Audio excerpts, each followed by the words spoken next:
We're live. Mike, Yes, we are. we're live. Yes. Oh wait, Okay. I wasn't supposed to say your name. Shit, I've already failed. I'm no good at this undercover crap. Welcome to the 13th episode of the PokéStew. Tonight, we will be discussing hacking and all kinds of other things. The hosts, normally Mike and Jen, are not here tonight. Oh, Lord. Oh Okay, god, we're under witness protection. All right. Enough of that. I can't do that. It's too hot. I can't talk. I can't It was breathe. stupid. I can't take credit for that, Mike. That was all Mike's idea, even that's. Oh, sure. I don't own a bandana, so I couldn't join in. If it was good, you would have. No, that was great. Are you kidding? That was great. Yeah. All right. Well, welcome everybody to the 13th 13th episode. Lucky 13. Yes, and what an appropriate Unlucky episode 13. for us to be talking about, as Jen so elegantly put it on social media, demystifying hacking. What We're was going to it? cover a bunch of different topics tonight that cover the entire gambit regarding not just hacking in the competitive scene, but things like custom firmware updates and other things that we collectively as consumers of the Nintendo 3DS family of systems do with our games and hardware systems. Mike's gonna do his disclaimer first before we get started because the disclaimer is absolutely important tonight, so that you guys understand. Oh, We actually have rolling two up his disclaimers tonight. sleeves. Yep, And Mike's got a I think disclaimer and I got a disclaimer. I got our standard disclaimer, and then Jen's got her disclaimer, which is much more elegant. So tonight, as always, on episode 13 of the PokéStew, everything you're going to hear tonight is solely the opinions of myself, Jen, and our special guest, TJ. Okay? None of us are employees of the Pokemon Company, the Pokemon Company International, Game Freak, Nintendo, any of the subsidiaries thereof. We're not related to any people that know those kinds of things. We don't even date those kinds of people. We know no inside information. No I don't insider even know the trading. guys. Yes, nothing. I signed Okay, a so non-disclosure for that. every single thing you hear tonight is our opinion and our experiences and things that we have come to discover over the years, as well as fancy Google searches. Fancy okay. Google searches. Yes, okay. And So- subject matter experts. Yeah, and subject matter experts and stuff and things, okay? But again, I cannot reiterate, especially tonight, that everything is our own opinions and not that of the company. And Jen's going to get into a secondary disclaimer that talks about the fact that the stuff that we're going to talk about tonight is not condoned and Definitely will not be tolerated. not So take it away, condoned Jen. Absolutely. and will not be tolerated. All right, so I wrote this one up earlier today just to make sure that we were very clear in Mike and I and TJ, because TJ is also a new TO and a judge, so you guys Dear understand. diary. Dear Diary, Are you there, God? It's me, Jen. one day Mike and I had a discussion. We were really frustrated. Judges just didn't know what they were talking about when it came to hacking and modifying DSs, and we really needed to educate them. What could we do? TPCI couldn't help. It was up to us. And so we came up with this idea. I can just Okay. go on. Anyway, Anyways, so your disclaimer. yeah, that was my disclaimer. So no, so we really, after the rules update, and it was kind of clear that TPCI was kind of leaving the interpretation up to us on 2.2. and a couple of other things that had happened. We wanted to make sure that we kind of do an episode like this, but we wanted to remind everyone first that Pokemon as a game is enjoyed by a myriad of different kinds of people in like all different kinds of ways, and no style or philosophy of play is more valid than any of the others. And so, you may like to shiny hunt or collect them all and, battle. But there's so many different options, and even amongst battling, your singles, doubles, triples, reverse battles, all that kind of stuff. And so, what I'm trying to say is that competitive video game or competitive VGC is just a small slice of the wider population. And while we're trying to grow the numbers of players who come to our events, we need to remember that we don't want to discourage anyone's style of play, and that there are nicer ways to kind of say, hey, maybe bringing your favorites is not what you want to do for a live VGC tournament. And in that same vein, understand that there are people out there that are very adamantly against any kind of modifications or hackings or things like that, or, even, EV or IV training or whatever like that, because they think that because those numbers are secret or have been secret historically, like we shouldn't know them and things like that. But that's by the by. And so, in getting into this, we were talking about why do people hack, and why do the players fall into this hole? Why are they seduced to the dark side, as it were, of hacking? And it comes down to the fact that you pick up that Pokemon video game from the shop when Ultra Sun or Ultra Moon came out, and you have to go through an entire game collecting your items and getting all the TMs PP-ups. and PP-ups and all this stuff that you have to do in order to even get to a point where you can start building a team to practice for competitive VGC. And so we want judges to understand what the players go through to get to that point, or what the players who want to play legitimately go through to get to that point, and maybe understand why some of them kind of give up or throw in the towel and are seduced by the easy mode of hacking. So that you understand, all right, it's not boo-hoo the poor players, but it's more like understand the reasoning behind it, so that we can be a little bit more not sympathetic, but kind of not judgmental. We don't want to go out there and be another Verlis and demify. Wow, demon. Is that a word? I don't even know where that just came from. It's the word of the day right there. Demify. Demonize. We don't want anybody demonizing the players. Because they want to play a legitimate game. They all want to go out there and, be able to battle against everyone just the same as anybody else can. And, a lot of that, time goes into practicing and training and all of these things. And, but while we say that, we want to understand where our place is as judges and TOs, and what's expected from us as representatives of the Pokemon Company, and our role in there, and also the rules and guidelines that we're expected to follow and also enforce. And so, if you look at the current rules document, the video game rules, formats, and penalty guidelines, it expressly forbids hacking Pokemon and items in Section 4. And it's, if you go into there at the Section 4, illegal Pokemon, and it says using external devices to modify or create Pokemon or items in a player's battle team is expressly forbidden. So it says in there, right there, these things are expressly forbidden. Yes, people still do it. But they're, why are they doing it and how are they doing it? That's kind of the goal of what we're doing here. And so we have TJ with us as a subject matter expert, and I'll let him kind of go into that a little bit. So TJ, why don't you tell the nice folks at home what it is that you do and why you're here with us today? So, in the real world, I'm actually a software quality engineer. My job in my company is to take the software that we have, find exploits, find bugs, and break it as best that I can. I've been doing this for a very long time as a hobby, and it kind of coincides with how long I've been playing Pokemon, which is, I don't know, when did Red version come out in the US? 98? So, Yeah.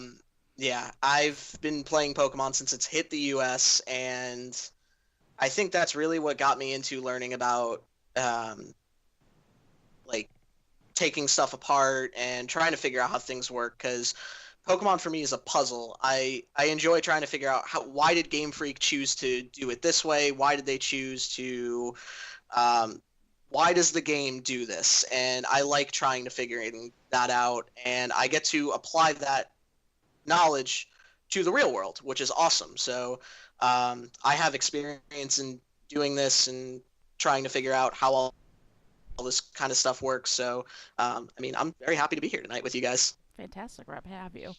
So I have like a topic list. TJ gave us a very extensive document. And I didn't know kind what of you guys wanted. no, it was really great, and it's definitely like I was saying before we went on the air.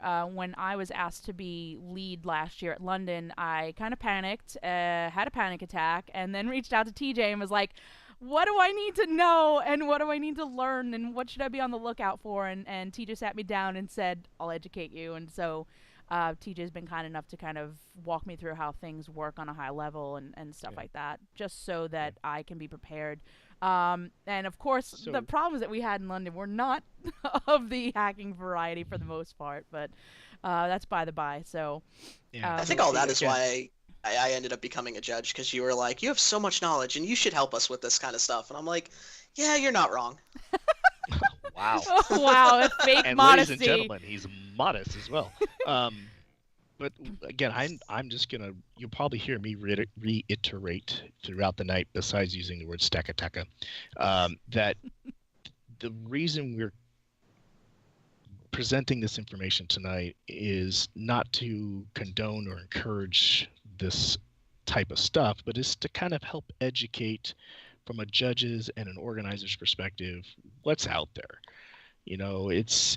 Having your head in the sand the whole time does not help you make the right decisions in terms of potentially spotting some of these exploits, or understanding what's out there. Understanding the state of things. You don't want to be a commander in chief that has no clue what's going on in the real world, and just blabbering on about different things. Again, solely the opinions of us here on this channel tonight. So right, and it's good that Mike is going to interject that at various points to remind everyone, especially people that are coming in late, as we have, because we definitely don't want anybody to get the wrong idea with this stream. This is definitely not us saying that these things are okay, and I am going to try very hard not to even jokingly say anything like that, because I do not need it to be a clip in the next Verlist video at all. Right, I want to make that clear from my side too. I have multiple roles in this community, and this is what I do as a hobby in my free time. When I am on the tournament floor, I am a judge, I am a TO, or I'm running a laptop at a stream. This never, ever, ever interacts with what I do at a tournament. Right, and like we said, the knowledge in here is not meant to empower you or enable you to go off on your own crusade against hackers, or allow you to now go and witch hunt your local your local hacker den, or viper nest, or what have you. I don't even know. I was thinking of Team Skull's like nasty worn down town when I said that. Po-town? Po-town, I like basically. But so I have like a list of topics, and so basically, like the idea is that why are people, like, not even players, like, look at the wider picture here. Why do people in general modify their DS? There's a couple of different things that you can do, and while we were talking to TJ before we got online, TJ said that probably the number one reason that people modify their DS is region unlocking. So I'll let TJ kind of talk about that a little bit. And this is even beyond Pokemon. That's what I'm saying. This is the larger,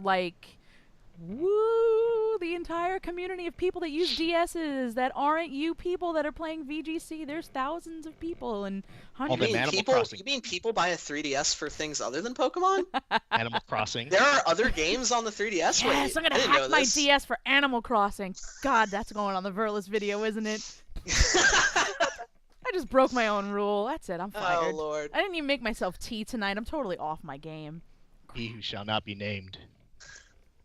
So All when right. the console came out in 2011, Nintendo did announce that it would be region locked, which was kind of a break from the Nintendo 3DS or the Nintendo DS rather, which was not region locked. You could play any cartridge in there, and all the DS cartridges were region unlocked as well. And when we did the stream for Daytona, we have a European copy of Pokemon Typing Adventure, which this game only came out in Europe, and we could play it on an American 3DS, which is awesome. But Did you guys you do can't- that on the last stream? yeah, we did. And DOS played it. And we don't have that doesn't exist for the 3DS. You can't do that. But if you hack the console, you can bypass the region lock, and you can order a Japanese copy of Sun version and play on your US 3DS, or you can play games that are only released in Japan. I mean, you probably need to know Japanese for some of them, but if you want to play like the newest, I don't know, like Phoenix Wright game or whatever your favorite franchise is, and the game's not out in the US, you don't really have a choice. You either have to go import a console and the game, or you could just import the game and just bypass that. So, is that the only reason for regional locking? There's so many things that we want to talk about, but we're being really thoughtful in how we bring these topics up. So you may see me stumble or stutter tonight, only because I'm kind of Cautious.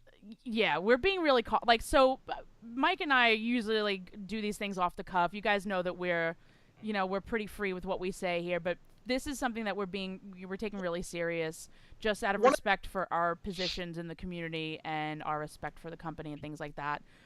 It's definitely something that we need to talk about, and we feel judges need to be educated on, but we have a lot more knowledge than we want to share, solely because we don't want people to see it as us teaching you how to do these things. It's more of us saying, this is kind of what's possible. We want you to be a little bit more open-minded, that kind of stuff. So I'm going to stumble and stutter and be kind of stupid tonight. That's all right. Right. With region unlocking too, I think once we get to other things with the 3DS where you can change the region of the 3DS as you go down the line, and if you have if you can switch your console's region from US to Japanese, you can play in the Japanese Wi-Fi tournaments. You can play in all those fun Japan only stuff. I remember back in Gen 5 and even in Gen 6, Japan got all these Wi-Fi tournaments that America was like, well, we got 4 international challenges, but they get the Dragons Only Cup or something stupid that we never got. But if you outside of actually owning a Japanese 3DS and a Japanese cartridge, you don't get to play in any of that. Yeah. So if you go down this road, you can do stuff like that and play in the Japan only Wi-Fi tournaments. I don't recommend playing in the Japan only Nats qualifier because you're not Japanese, and I don't know if they would be okay with that. Will get Yeah, I don't know if they'd be okay with, but if you do get an invite and you're willing to fly to Japan and they're cool with it, oh, you were just in the US for it, yeah, I mean, hey, more power to you. Go Japan Nats. Definitely not condoning that at this point.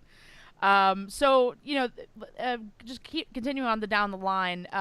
Modifying your DS also gives you access to games without paying for them. And again, this is something we talked about offline before coming online, and it's not something that we're going to explain how it happens or tell you what the programs are, but it's one of the reasons why people modify their DSs. You can get access to games without paying for them, and if you are as old as I am, you were around in the time of Napster and all of those I miss Napster. free to use programs where you can download, music. Kazaa. So Kazaa and all that. LimeWire. LimeWire. There was also every time I try and remember God, it, I'm I never old. remember it. No, there's one that even predates that. That was all server based, and everybody's computers were set up as servers, and you can log on to their server and download the music. Hotline, I think it was called. But that wasn't just music. That was also like video content and stuff like that. And I found out about that in college. Yeah, it was really bad. Video. Yeah. Jen. Yeah, it was bad. But Family. anybody that was around in the early 2000s or whatever, we've all downloaded music for free. Like, nobody wants to pay for things. Nobody thinks about the consequences behind these things. And hey, I can get that movie for free, or hey, I can get that song for free, or whatever. And Yeah. I kind of have something I want to add on that too. Go ahead. I'm sure everyone who was on the internet knows a few weeks ago a pretty highly anticipated game leaked a few days early, and I just want to make you guys in chat well aware of something. Please do not tweet out that you are going to get it and then post pictures of your DS. That is illegal. Do not do that. Oh boy. Please don't do that. I'm not calling any names out. Just don't do it. So It is illegal. I'm glad TJ brought that up. Like, getting access to games early, especially when it's the game that you competitively play, and then posting it on your Twitter when judges and people like that follow you and stuff like that, probably not a good idea. Nintendo doesn't have a history of prosecuting people for that, but they actually can do that. So please watch what you post online. There's a great post on GBA Temp about not associating your name with cartridge dumps. Just don't do it. Please don't be that guy. Don't be that guy that's like, oh, I pirated a game and I got sued. Like, oh, I wonder why. Just don't be that guy. Yeah. And then the last topic, I mean, I'm sure there's a lot of different reasons why people mod their DSs, and we're talking about hardware, but to modify the DS itself, you're like basically modifying its software, its firmware. So when we say modify the DS, it's the software that we're talking about here. And basically the last one that I have on the list is accessing the save files, and that is kind of where we get to the meat and potatoes of the topic here. Where the players, and this isn't just VGC players, because pretty much like any games or whatever, but this is where the players, kind of the real reason why they're doing it, to access their save files. There's a bunch of different programs out there. There's been a bunch of evolutions of programs where you can edit your save files, but everybody knows the number one program that everybody is using right now, and that's PKHex. And it's you hack your DS, and then you can get access to your save file, and now you're importing it, and you can create your Pokemon. But before we go too much further with that, again, I'm going to throw in this isn't telling you how to do it because we condone it. This is just a discussion about what's there. Okay, so now with that being said, I'm going to point out I'm pointing to my computer screen like people can see what I'm pointing at. The graphic that I have up here is kind of this weird chicken egg Venn diagram thing. Mine just changed because I'm an idiot, and I went to change it before we talked about it. But yeah. So this diagram here is something that TJ gave to us, and I'm just going to kind of summarize, and then you guys can kind of jump on the bandwagon here. 3 circles, okay? And it's not really a real Venn diagram either. It's kind of annoying me. I told you guys before we went live, I was given this chart in 2012, and I have had it saved to my laptop ever since. I think it's one of the most useful infographics I've ever been given. Yeah. So on the left there where it says illegal, right? These are all the things that cannot be obtained. They're not supposed to exist. All the things that are just bad, like the permanent Mega Kangaskhan with like 255 EVs in every stat. Okay, holding a choice scarf. Okay, doesn't exist. Illegal. Okay, then you've got the big green circle. It says legal. So these are all the things that naturally exist, can be caught, can be bred, all the legal combinations. These are legitimate. I'm sorry, legal. Yeah, don't use the word Things. legitimate. Legal These are things. legal. And one thing before we move on to legitimate, I want to make sure that that sentence is read. Infeasibility of the circumstance is irrelevant when determining legality. If it could ever exist, no matter how rare the circumstances, it's legal. Yes. So, as a judge, as I'm going through your battle team and every single Pokemon is shiny with perfect IVs, it's legal because it could happen, right? Doesn't mean that you did hack them. Doesn't mean that you didn't, okay? Just means that they're legal because they could exist. And I do Now- want to interject here, wait before you go, because I've actually encountered judges like this. Coming to a table and running a hack check on someone and seeing these things and flippantly saying to them, well, this team must be hacked, is really not the attitude that you want to have. Like, no matter what your beliefs are in terms of hacking or modifying DSs or how people get their Pokemons, leave all of that aside. When you're a judge or a TO or whatever, you're a representative of the company and you have to follow the spirit of the game. And professionalism is one of them. And going to a table and behaving in that manner is absolutely unacceptable. Like, you may have these beliefs, but you have to kind of keep them to yourself at a tournament or at when you're the forward-facing, brand representative, as it were. And like I said, I've encountered judges like this, and I try and let them know that they can have their beliefs outside of my tournament. Inside of my tournament, that is not something that is acceptable to say. Yeah, and usually my reply to them is it possible to get that Pokemon? And they're like, yep. And I go, okay. Now, if you have a team full of these probably ridiculously hard to get Pokemon, are we going to keep an eye on you? Maybe, probably. Probably. If you do anything else shady, we're going to give you an extra check, or we're going to watch you at lunch and see what you do with your laptops and your friends, and we might check out a Twitter feed or two somewhere. Who knows? Yep. All right. So in that larger green egg area, there's a smaller egg that's labeled legit. I'll just read it verbatim. It says, created only using in-game methods without taking shortcut. Those are the ones that you spent the time spinning in a circle on a Tauros. You had a dime under your control stick in Lemois City. That's going a around that's in a circles. shortcut. That's Yes. a shortcut. Is that technically modding your DS? Putting the dime in there? Yes.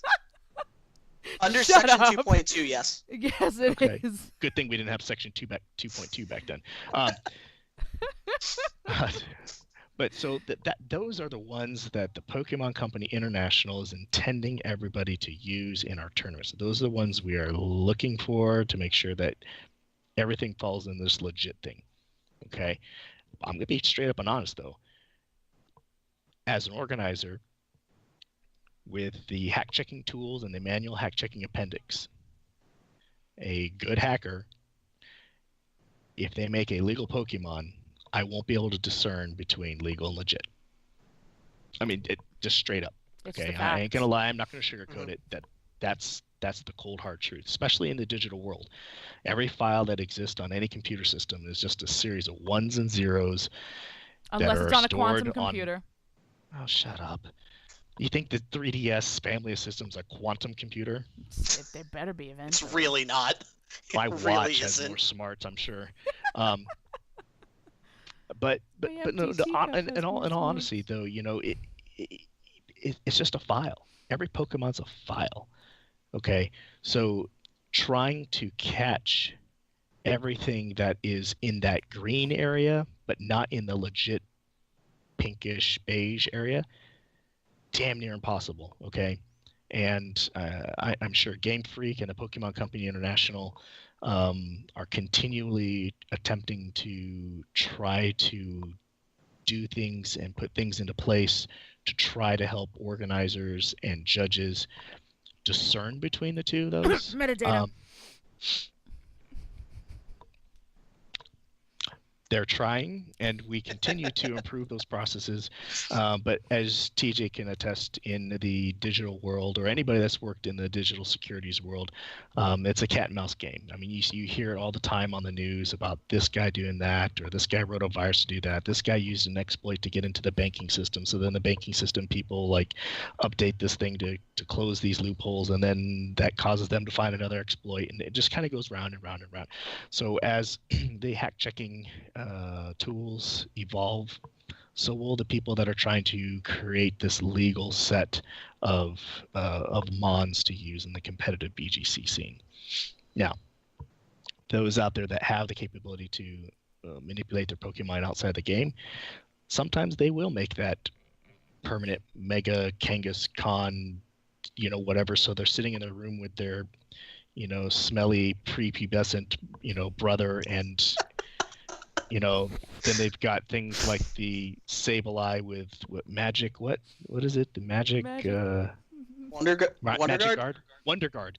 Yeah, like Wonder Guard, Sableye that like can't be hit by almost anything, and you're just doing shenanigans, or the No Guard with 4 one-hit KO moves, and stuff like that, shenanigans, and so that's a whole other aspect. So that's kind of where this diagram is kind of leading to, is kind of denoting the different classifications, and it's a good visualization, as TJ said, of what we're looking at. Right, and in the illegal circle too, I want to point out that it doesn't also just mean the permanent Mega Kangaskhan's and the Wonder Guard Sableyes, but it also brings up a good point, because this chart was made long before the games generate the Pokemon the way they do now. There used to be certain certain IV spreads with certain natures just flat out didn't exist in the game. Like the one that it always comes to mind is the one that's actually in the chart of Adamant 6 IV Pokemon. They don't exist. You can't catch one unless it's chained. It doesn't work. Like, the game will never generate that. And I've run into opponents where their IV combinations just flat out don't exist, and those are illegal Pokemon. They don't exist. The game will never. You could soft reset for 500,000 years, and the game will never ever generate it.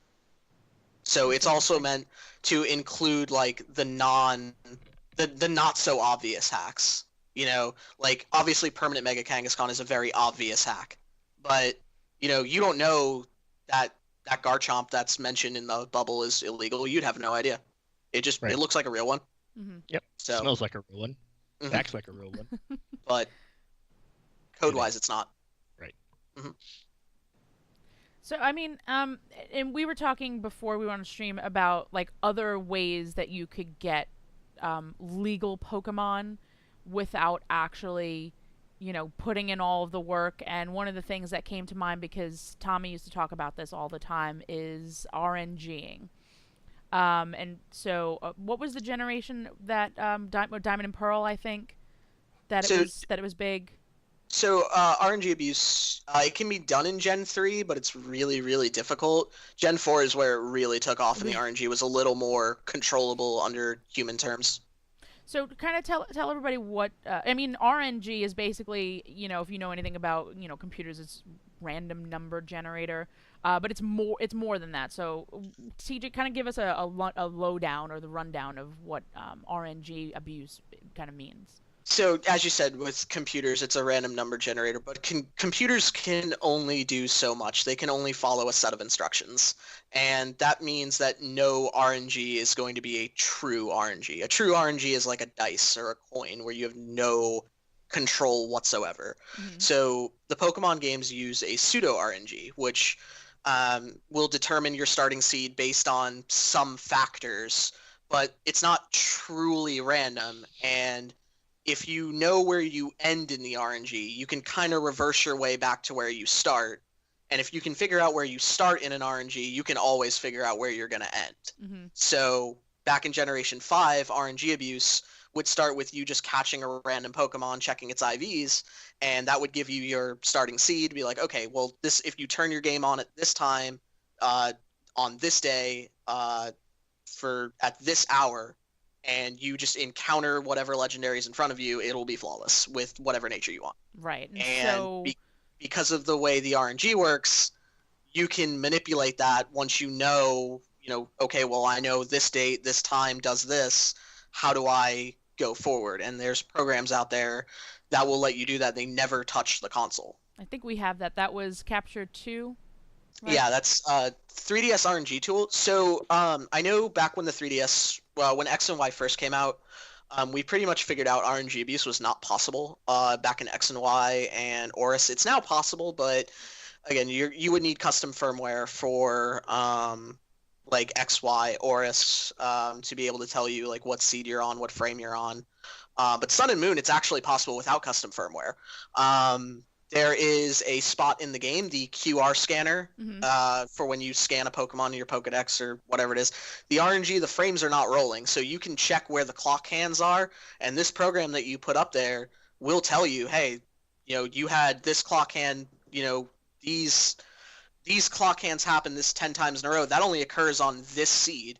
So, you're saved in front of Tapu Koko. What kind of Tapu Koko do you want? And this will tell you how long you have to wait before you press A to encounter it. And it will always be that Tapu Koko.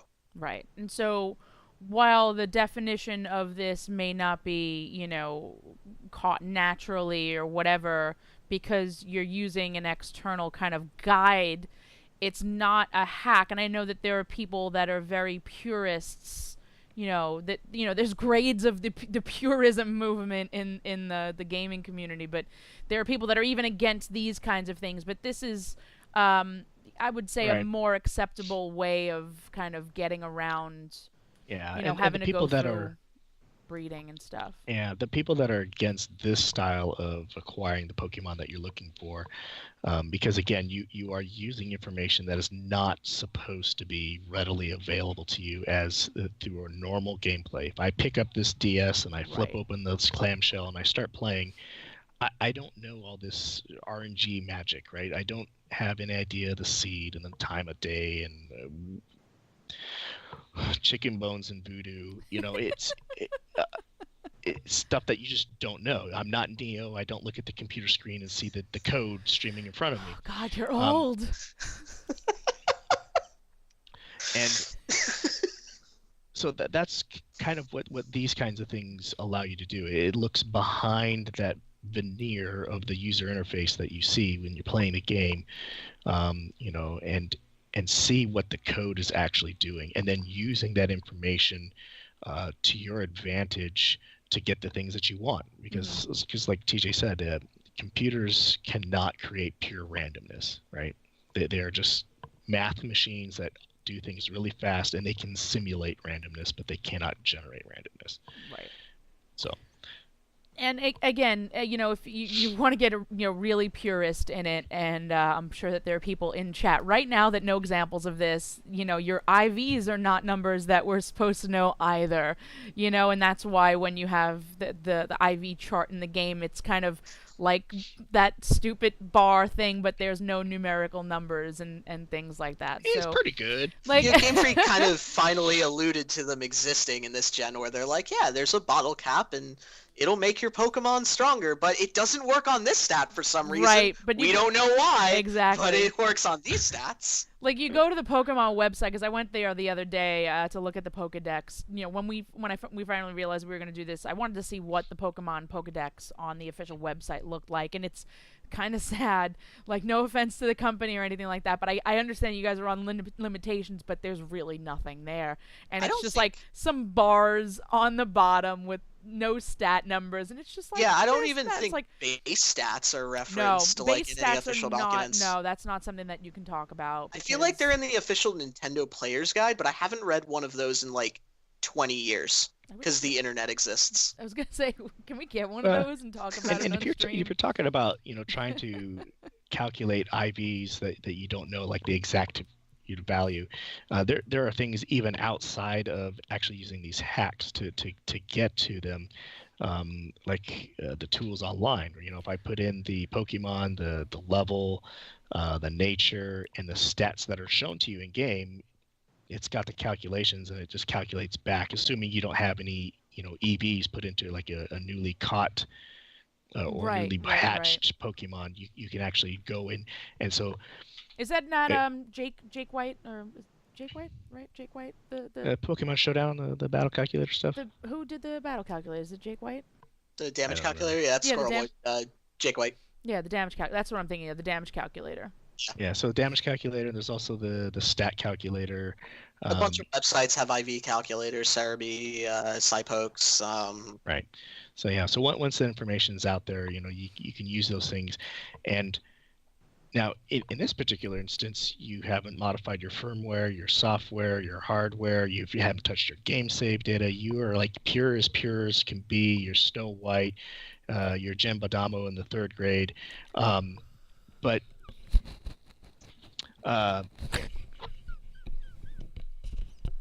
sorry. Oh my god. Sorry. But you're still you're calculating information backwards essentially. It's that whole RNG thing that you were talking about earlier. If you know where you ended up and you know how you got there, you can backtrack to where you began the journey, right in the beginning of the calculation. So you can back those things out. Would that classify as hacking by trying to use information that's not readily available in the game? If you are a absolute purist, then somebody might say yes, with that particular regard. But according to the guidelines and the rules, nope. Right. So you're okay with that regard, but RNG abuse Pokemon can fall under the legit category because if you don't consider RNG abuse a shortcut, then you legitimately caught it. Right. All right. So, are there other ways to kind of legitimately get Pokemon without actually legitimately getting Pokemon? Without actually legitimately getting Well, them? like the RNG, are there any other ways that we could talk about before we get you into... could soft reset and sit there for hours. Right. That's what some people do. You could actually breed your teams out. Like me personally, I actually RNG abuse all my Pokemon. Like, if I know where I'm gonna start, I can figure out where I'm gonna end. And, Right. I did it for Generation 4 and 5, and I will say this though, there is something very satisfying after soft resetting over and over and over again, and then you see that shiny Pokemon, and you're like, oh yeah. And then you have to soft reset it because it doesn't have the IV spread that you want. that's why bottle caps exist. No, Oh, see, that's true, I'm too. talking about before bottle caps. Oh yeah, no, back in Oh, Gen yeah. 6, yeah, there's nothing you could do. Yeah. But I saw a post from a friend of ours online this last weekend. It was about 500 soft resets for the shiny Poiple. That's not even Poiple. Poiple. It's Wiple. Poiple. Poiple. It's Poiple. Well, he's not So, Poiple. He's shiny. the- He's not Poiple anymore. It's the Boston accent, everyone. He's Wiple. Wiple. Wiple? No. It doesn't not sound Wiple. like a word that we should Say. use. Yeah. It's No. one of those I'm gonna got like go- some negative I'm gonna connotations. go sit in a corner and make myself some tea now. Yeah, but in all honesty, yeah, it's great. And my son over here is he's showing me a picture. He actually screenshotted when he was soft resetting for a shiny Latios, and he finally got one, but it was the wrong kind. And he's sad. Yep. I did a So- lot of soft resetting a couple of years back for Ian's first year in competitive, and that was really frustrating. Luckily, I had other people also doing it, and that is actually we'll segue into another thing that we used to be able to do, but we cannot do now, and that Oh, boy. was Oh, the boy. trade exploit, and TJ has absolutely no idea what I was about to talk about. The trade exploit Looks like was the dog on the basically RCO ad. so. Yeah. A couple of years ago, I was part of a group of players. This is before I actually started, judging and being a TO and whatever. Like, we were a group of players who, breeding consortium or whatever. We would breed for each other, and, we had a list of, competitive mons that we needed to breed, and the natures that we wanted, and the spreads on them, things like that. And then we would use the trade exploit which was basically you would trade between two DSs and then you knew when to shut it off Oh, so okay, that I know what you're both talking about DSs now. ended up with a copy of Yeah. it. There was nothing in the rules against it, but you cannot Yeah. do it any longer because if you disconnect too often, you will end get up banned. getting banned. Yes. Yeah, they just ban you for a few hours. And Yes. you know, I know some people are like, oh, cloned Pokemon are bad and you can't clone or anything like that. There's really no difference between a cloned Mon and the original. That it's literally the same data and you can't tell them apart. So, Right. you know, Right. they But fit at under one that point, legal category. at one going point, back into- cloning was. I mean, like I said, it wasn't allowed, but it was allowed because it wasn't. Right. It wasn't banned. It wasn't penalizable, if that's a word. You couldn't be penalized for having one, because there was a way to legitimately make it happen within the DSs. But that is no longer a situation You that actually you can do. you actually lost one of the Pokemon, right? You No. lost the one you shut the power off on No. in X and no, Y, you right? had both of them. If you didn't do it kept right, both. you would You would lose lose one, yeah. one. Actually, if you Oh, didn't okay. do it right, you would lose both of them. But Right. if you did it right, you were able to have it on both DSs. You needed to know the timing on it. There was like a Right, that's what I specific- mean. Like the one you trade away is gone forever. It gets overwritten with the one you traded for. Right.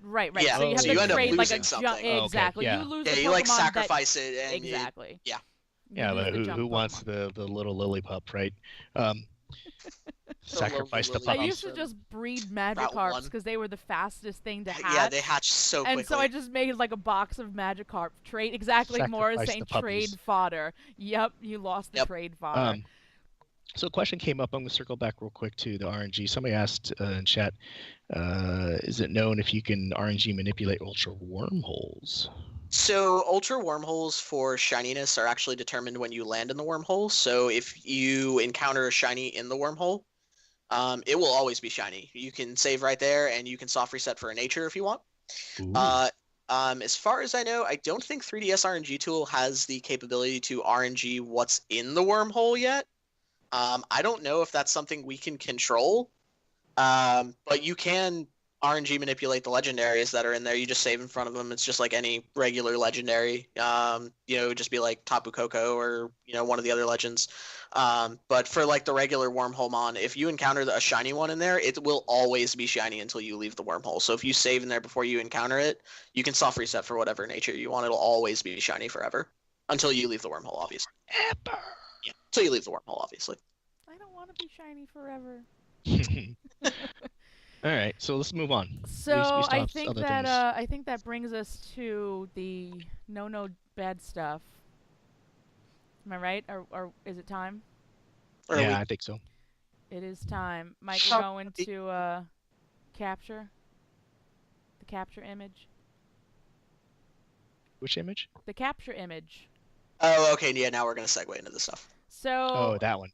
that one. yeah. So here's the bad no dirty stuff that you guys in chat should not know because you shouldn't see this and you should never have used this program ever and you should never ever use this for competitive, and I'm being serious. Like Seriously. for Mike's real. gonna so it's not interject with his disclaimer again. Take it away, Mike. Don't do it, kids. So Seriously. Like- this is not an endorsement of this, okay? We're just going to say I acknowledge it's there. It exists. People do it. As an organizer and judges, you need to know that it exists and know what it can do so that when you see this kind of stuff, if you walk by a table during lunch and this kid's got his thing up and you see a team over there hacking away, you know what that is. It's not, hey, look, he's got a little Pokemon simulator. No, No, this is not a he's Pokemon not. simulator, kiddos. It's not. So Yes, exactly. So this is the program known as PK Hex, and it can do a myriad of different things. And as you can see on the right of the screen, it shows box, battle party box, other, save, etc. It has a whole bunch of other data down at the bottom, etc., etc. And it's basically laid out the way that your PC box is laid out. And if you go to the battle party box, obviously it's laid out in the 6 grid, the way that the battle party is laid out. And then on the left-hand side, it's all of the metadata of your Pokemon, in addition to the data that you can see in game. And so some of this stuff you can't see, like the player ID and Friendship. friendship, all that kind of stuff. Um, and there are other tabs that we're not really going to show you, but the general idea of it is that you use what we were talking about earlier, a mod, to access your save file. You can then bring your save file into your computer, import it with this program, and then you can then see your Pokemon and either create brand new ones or edit the ones that you have. And what I want to point out is that this program was created for people, like we talked about earlier, as a way to kind of eliminate all of that extra stuff that you have to do at the beginning of the game that competitive players mostly don't really want to do. This is kind of a tool to help people be able to get their Pokemon, to eliminate all of that. And again, we are not doing this to condone any of that, but so that judges and TOs can understand the motivations behind it. Yeah. It literally takes your 5 minutes to make sure that you have a legitimate, or I should say legal Pokemon. It's not legitimate, it's legal Pokemon. And then bring it back into your game, as it were. And you can see next to the Rayquaza there, the little image, and then it has a little green check mark. The program actually has a legitimacy, or I guess a legality check, to make sure that the Pokemon that you're bringing back into the game is legal according to the current rules formats. And so if you remember the chart that we had on the screen earlier, legal to the game standard. Right, legal to the right.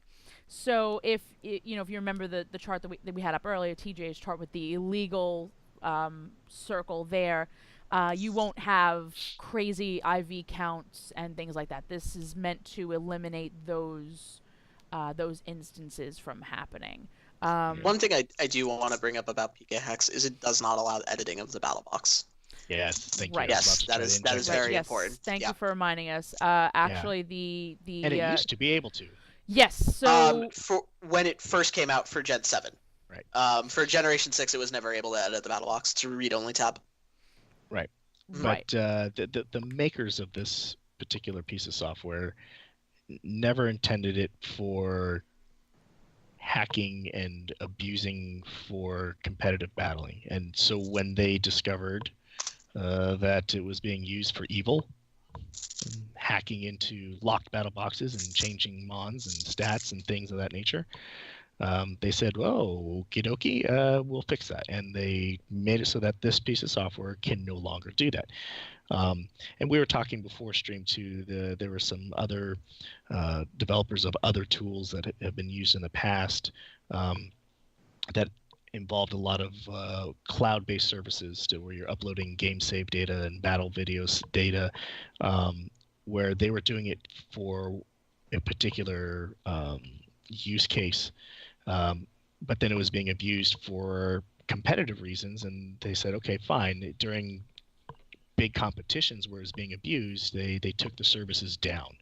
So there's good hacking, bad hacking, and everything in between. And the people that are doing this for fun and for the part of the fandom, they're legitimately trying to do something for fun and not trying to abuse the system. But as with anything, with great power comes great responsibility. Right. So the tools can be used for bad. So that's what we're saying. Don't do it, kids. Right, and there's people that will use this, say, for their OU tournaments or whatever, or to go to like casual events, things like that aren't official tournaments, and they aren't they're not in our purview because they're not coming to our official events. What we're concerned with as judges and as TOs is the Pokemon that are used in our events. And if you go to section 4, it does say the Pokemon or items that are in your battle box. I believe I'm actually going to pull it up so that I can see the exact wording.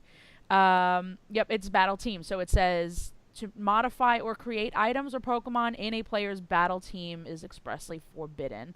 So again, like, there's a gray area in terms of the other Pokemon that are on a player's cartridge that aren't being used for a tournament, but you may see, are completely illegal. Like a couple years ago, Ian had one of those illegal Genesects. Somebody traded to him. He had no idea that it was illegal, and he was all concerned. Somebody else saw it and was like, "You have an illegal Pokemon!" And that's it. He thought he was going to get banned, and it was the end of the world and whatever. And the idea again of this, we're not condoning this. This is basically education, but we're trying to make judges aware and understand that there are limitations to what the Pokemon Company in their guidelines will allow you to do. And TJ, thankfully enough, mentioned it in his document that he gave us. Also mentioned the Digital Privacy Act, which does not allow us to search a player's DS. And so if we see something during the normal course of a tournament, and we'll get to that in a minute because there's a couple of things that have come up that we've seen. If you see something, then by all means, it's kind of like illegal search and seizure, or you have to have like probable cause or whatever to search someone's property or things like that. It's kind of the same situation. You're really not allowed to kind of just willy-nilly go and search somebody's DS, but if you have a suspicion or you see something, then you kind of have to use your best judgment on that. And I'm gonna actually kick it over to TJ so you can talk about the crazy thing that we saw a couple months back at Anaheim Regionals. I don't think, did we see it at Anaheim, or did it come up before Anaheim? We talked about it at Anaheim. So I think I made a mention of it to you before Anaheim, and I showed it at Anaheim. So there was a program, and I'm not going to mention any program names because I don't want anyone looking for this stuff. It allowed you to have a button combination on your 3DS to where if you were in battle with an opponent, it would display your opponent's HP number, held item, and I believe nature underneath where you can click on the stats.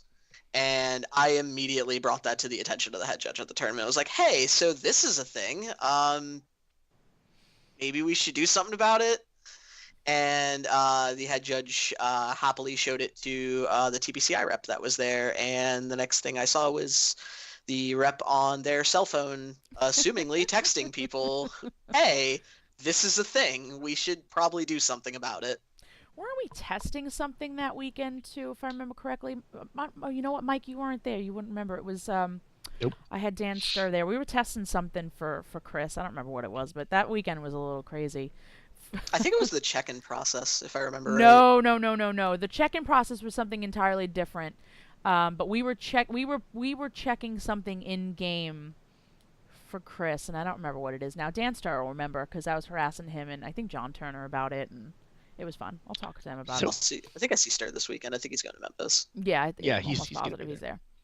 So I'm gonna kind of summarize a couple things, and then I kind of want to circle back around to custom firmware for a moment. So on the side of actual competitive Pokemon VGC hacking,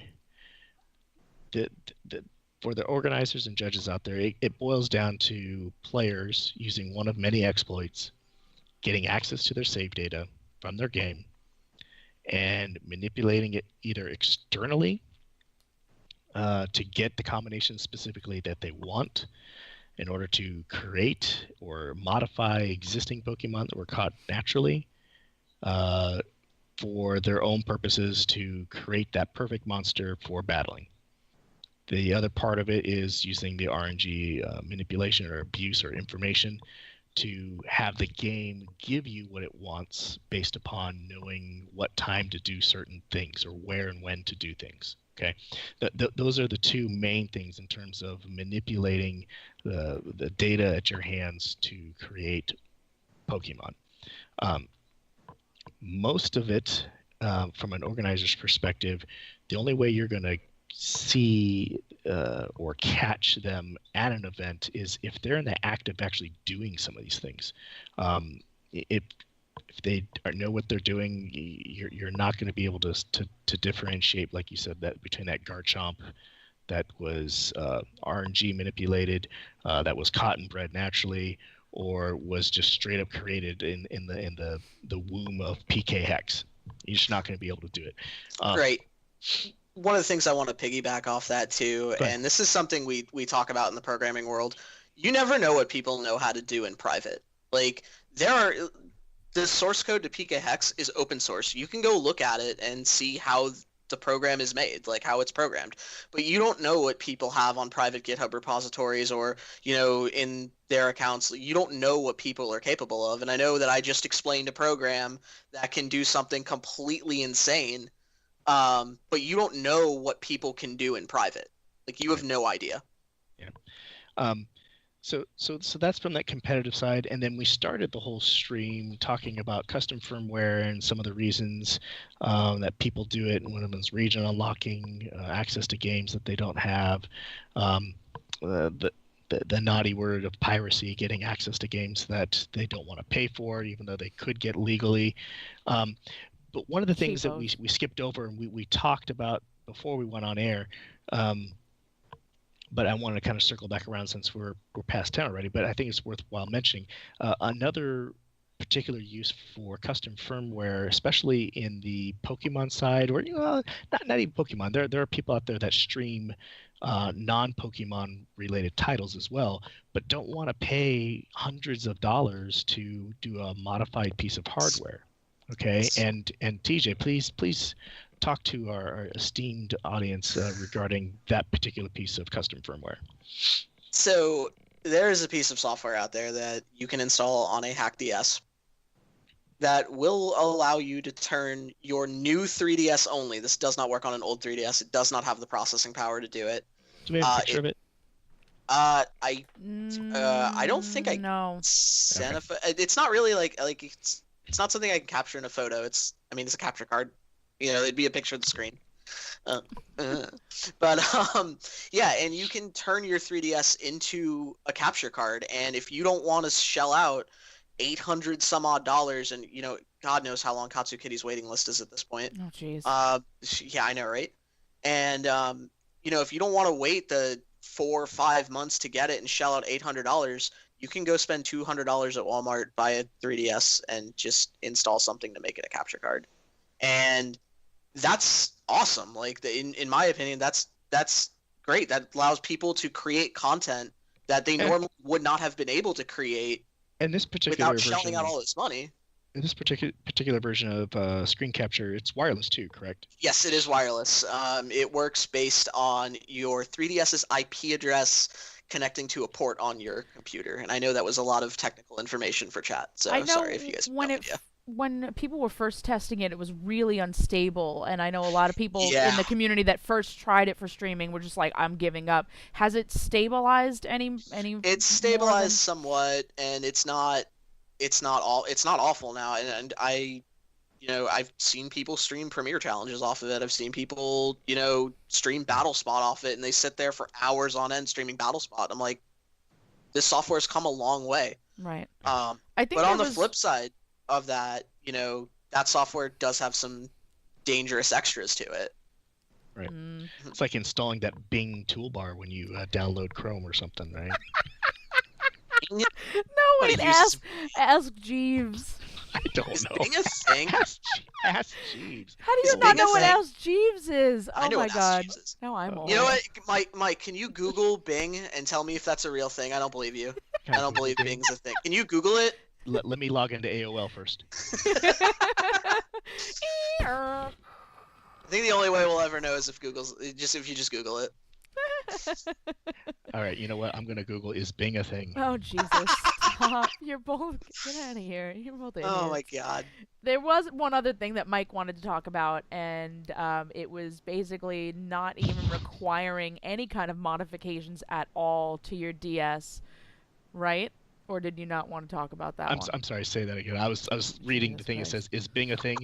The answer is. He actually looked it up. I did, and it says the answer. It depends. That was the number one return on Google. All right. So, anyways, what were you What were you asking me, Jen? I'm sorry. I I apologize. need tea to deal with you too. That's it. Lord, I apologize for that. No, the not actually modifying your DS, but still being able to pull shenanigans. Yes, there is a so oh man, we are all over the place. I apologize, viewers. So I tried to kind of recap the different approaches that are available. Yes, Um, Geo. Yes. yeah, there is another. Oh, what did Gio say? I'm not in your chat. He Anyways, says I need um, tea. uh, for really it boils down to either you RNGing the game itself to get the mons that you want, or you're manipulating the Pokemon using an external piece of software like PK Hex or others. But the key there is getting your save data off of the cartridge. Okay, and you can use that using custom firmwares. Is probably the most popular one that you see out there. There's one out there that is in the U.S. market that I think people have used, but it's not quite as popular because it's very limited in the things you can modify, and that's power saves. I know a lot of kids that you see come to League, they've got like 999,999 Poke dollar things, and they've got like 5 million, Master Balls and, 800,000. Oh wait, that thing. Yeah. Yeah. All, hey, I've got 500 million of this TM. It's like, what? What would you? Somehow, I don't know. I don't know. So that's one thing.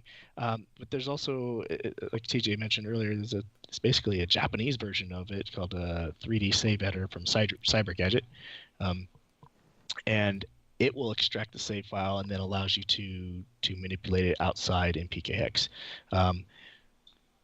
The thing there though is that's specifically only for Japanese cartridges. So if you wanted to go that route, you'd have to go through a whole different set of shenanigans to get access to your save data.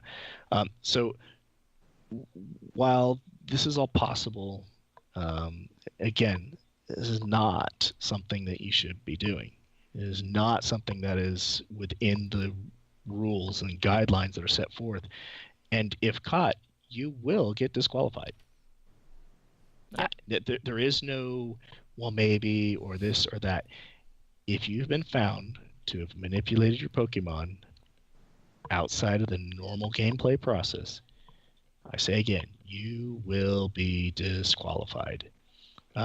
I've had a couple throughout the season, not very many, but there have been some instances where, in fact, I can prove that they were not legitimate, and we had disqualifications.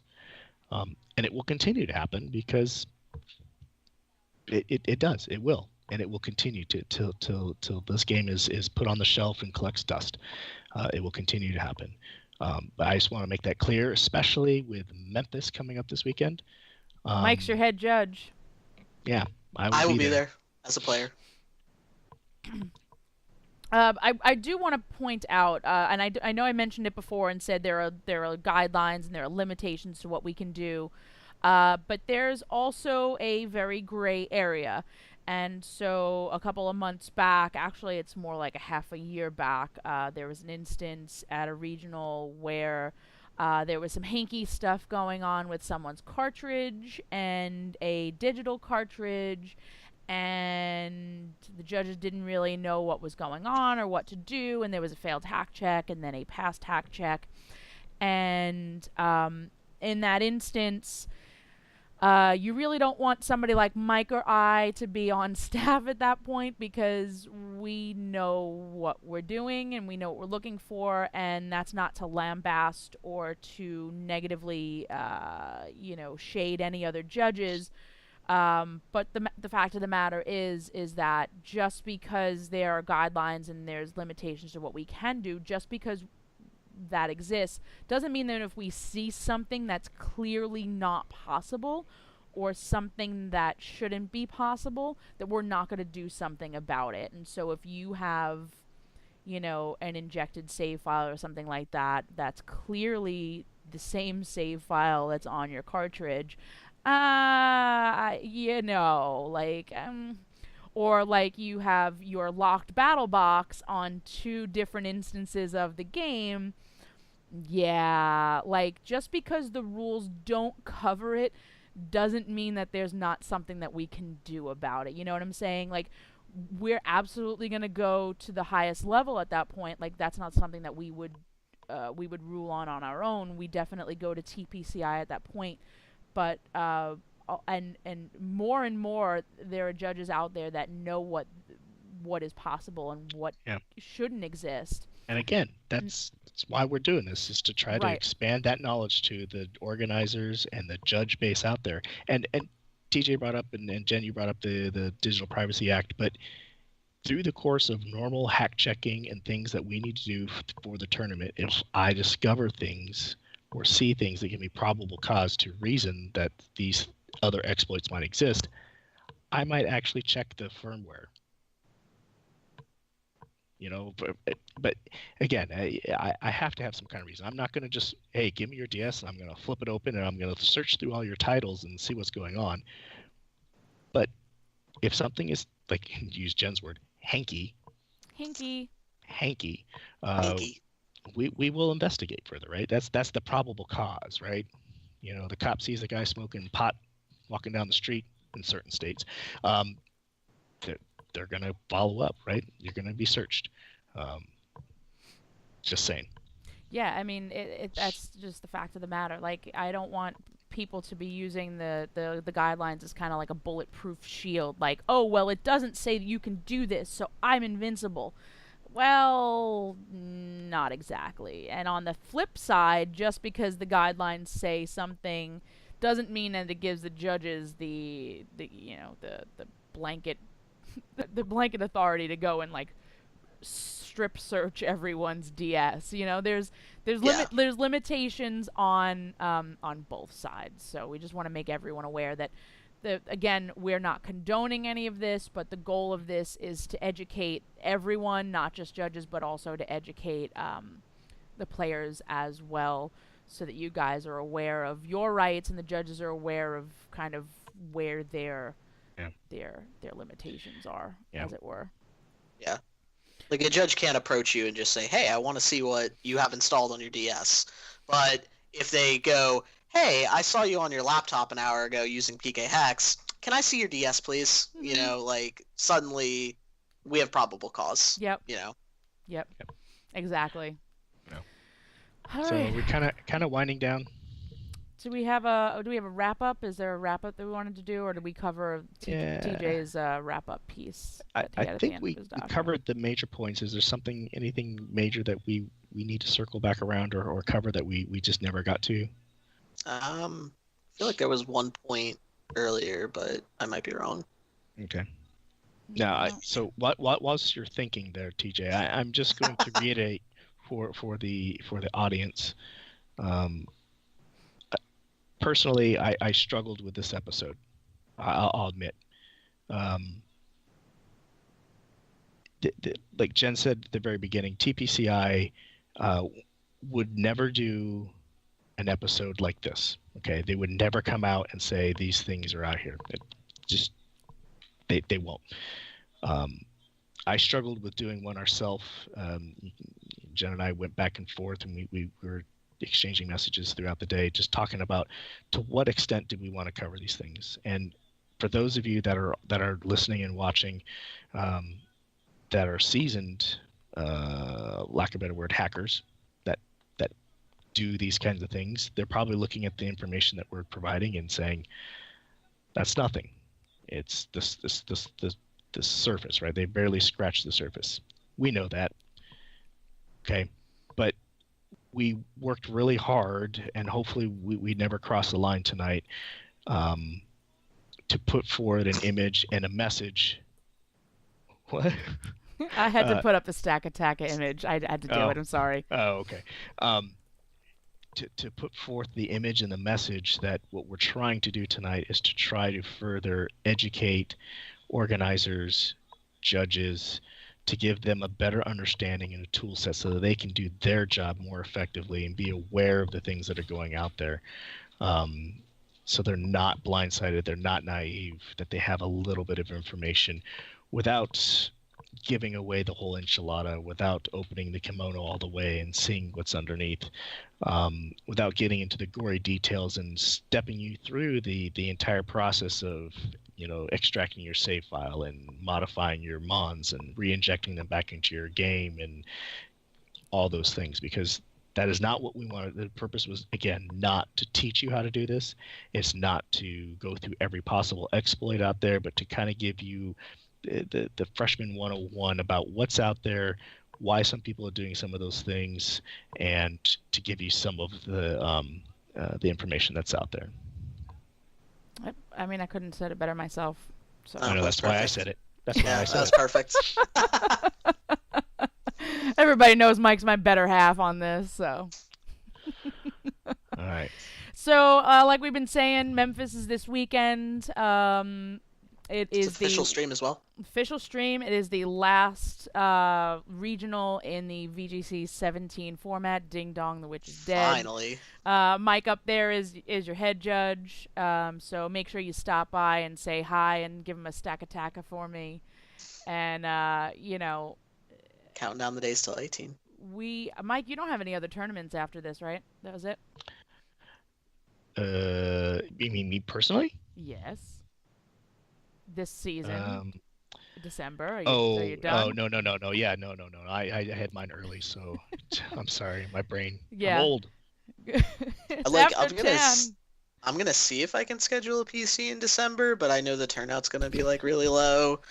I'd rather just schedule it the first week of January because everyone's gonna want to play the new format. Yeah, anyway. I mean we're all done for December. Yeah. This is it. In all honesty, had I not got the flight to Memphis as cheap as I did, I wouldn't have gone.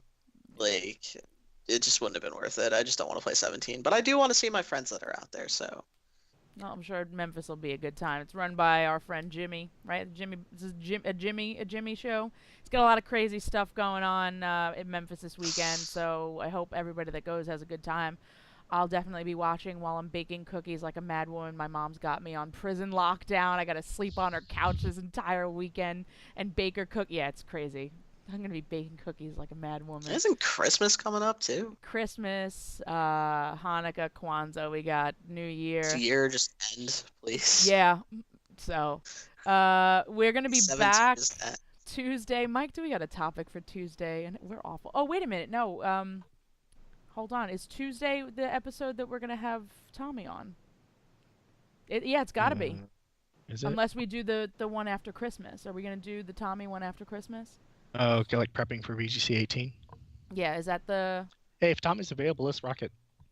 Are we going to do it the 26th or the 19th? I guess we'll talk to them and see when they're available. I think we talked to Tommy about the 26th. You can't do an episode of Boxing Day. It's a holiday. It's a Canadian holiday. Canada has holidays? Fake holiday. It's fake. I don't know. I think it's celebrated in the UK, too.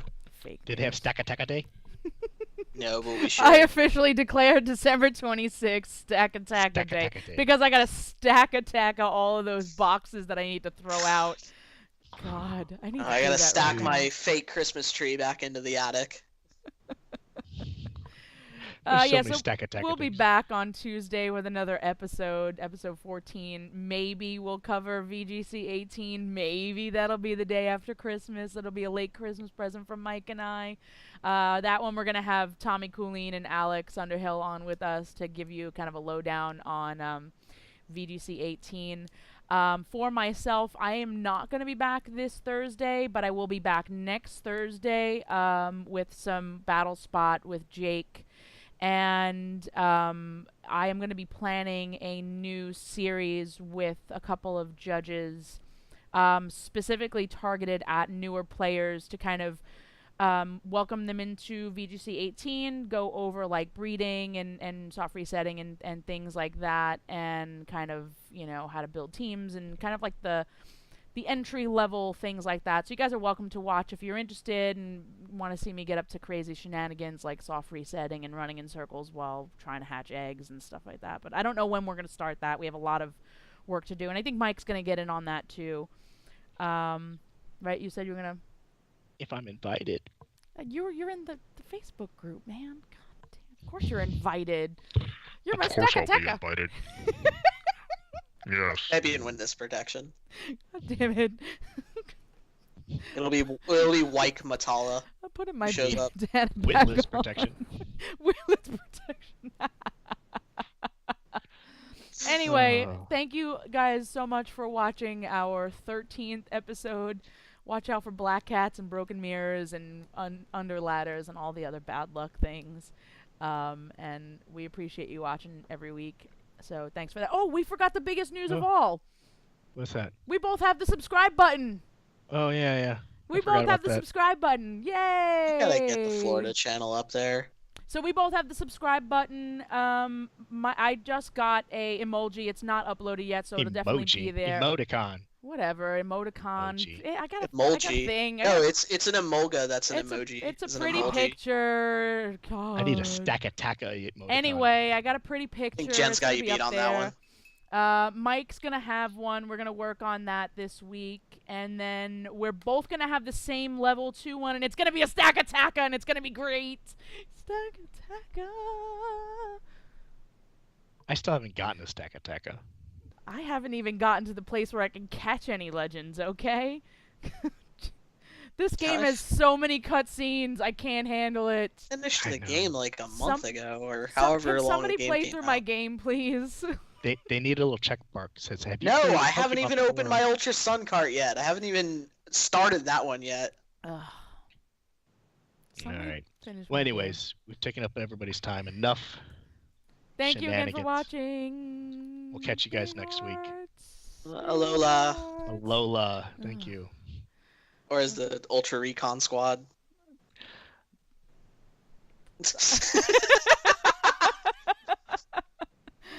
All right, I'm going to make myself some tea. I need something. I'm out here. You guys are too much. Have a good night. right. Thanks for watching, guys.